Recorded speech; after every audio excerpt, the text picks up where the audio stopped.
ഇന്ന് ഞാൻ വീട്ടിൽ നിന്നിറങ്ങുമ്പോൾ എനിക്കൊന്നും പ്രത്യേകമായി വേണ്ടിയിരുന്നില്ല. പണം കിട്ടണമെന്നില്ല, ആരും സഹായിക്കണമെന്നില്ല. ഒരു ദിവസം മാത്രം ഒരു മനുഷ്യനെപ്പോലെ നടക്കണം, ഒരു മനുഷ്യനെപ്പോലെ കാണപ്പെടണം, അതുമാത്രം. ഈ പഴയ ഷർട്ടും മുണ്ടും ചെരുപ്പും എന്റെ ദാരിദ്ര്യം കാണിക്കാം, പക്ഷെ അത് എന്റെ അസ്തിത്വമില്ലാതാക്കരുതല്ലോ. വീട്ടിൽ നിന്നിറങ്ങിയപ്പോൾ റോഡ് അതേ റോഡായിരുന്നു, ചായക്കട അതേ ചായക്കട തന്നെ. പക്ഷേ ആളുകൾ മാറിയിരുന്നു. അവരെന്നെ കാണുന്നില്ല. ചായക്കടയിൽ നിന്നപ്പോൾ ചായയുടെ മണമുണ്ടായിരുന്നു, പക്ഷേ എന്തെങ്കിലും വേണോ എന്ന് ചോദിക്കാൻ ഒരാളുമില്ല. ബസ് സ്റ്റോപ്പിലെത്തിയപ്പോൾ എല്ലാവരും സംസാരിക്കുന്നു, ചിരിക്കുന്നു, ജീവിക്കുന്നു. ഞാനവിടെ നിന്നത് ഒരു ശബ്ദവുമില്ലാതെ. അവിടെയാണ് ഒരു ചിന്ത മനസ്സിൽ വന്നത്.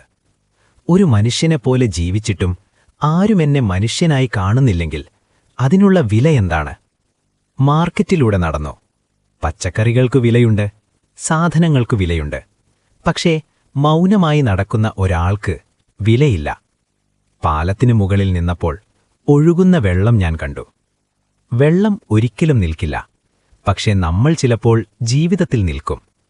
സ്കൂൾ റോഡിലൂടെ നടക്കുമ്പോൾ എന്റെ ബാല്യം ഓർമ്മ വന്നു. അന്നെല്ലാവരും ഒരേപോലെയായിരുന്നു. ഇന്ന് കാണപ്പെടുന്നവരും കാണപ്പെടാത്തവരുമുണ്ട്. അവസാനം ക്ഷേത്രത്തിന് മുന്നിൽ നിന്നു. ദൈവമേ, എനിക്കെല്ലാം വേണ്ട, പക്ഷേ ഇന്നെങ്കിലും ഞാനിവിടെയുണ്ടെന്ന് ഒരാൾ അറിയട്ടെ.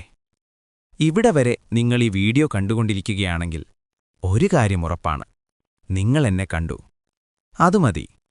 ഒരു ലൈക്ക് എനിക്ക് പ്രശസ്തിക്ക് വേണ്ടിയല്ല, നീ ഇവിടെയുണ്ടെന്ന് ഞാൻ കണ്ടു എന്ന് പറയുന്ന ഒരടയാളം മാത്രമാണ്. സബ്സ്ക്രൈബ് ചെയ്താൽ നാളെ വീണ്ടും ഈ റോഡിലൂടെ നടക്കാനുള്ള ധൈര്യം കിട്ടും.